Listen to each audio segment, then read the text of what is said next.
અને તમારે કાપડની દુકાન જોવે. હવે આમાં તો કોને દુકાન આપવી? તમને દુકાન આપું તો ભોળા દાદાને એને દુઃખ લાગશે, અને ભોળા દાદાને એને કાપડની દુકાન આપીશ તો તમને દુઃખ લાગશે. પણ એમાં દુઃખ શું લાગે? જે ઝાઝા રૂપિયા આપે એને દુકાન આપી ગયો. તો હરાજી કરવી પડશે. હા તો કરો હરાજી. 20,000 થી ચાલુ કરીએ છીએ, બોલો. એ મારા 21,000. એ અમારા 46,000. હે તો મારા 51,000. ભોળા દાદા આપણે 50,000 વધારી દેવા છે. હા એ અમારા 51,000 ને 50,000. ઓય બાપા 1,01,000 એમ બોલ લે.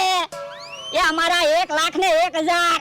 હે તો મારા 1,51,000 બાકીમાં ને રોકડા હોય તો બોલો. હે તો એટલા બધા પૈસા મારી પાસે નથી. તો હું 500 વીઘાનો માલિક છું. ભોળા દાદા હામું હું બોલો? ઈ આવી 10 દુકાન ખરીદી લે. અલે બકુડા 1,01,000 રૂપિયા ગણી લે. કોઈ વાંધો નહીં.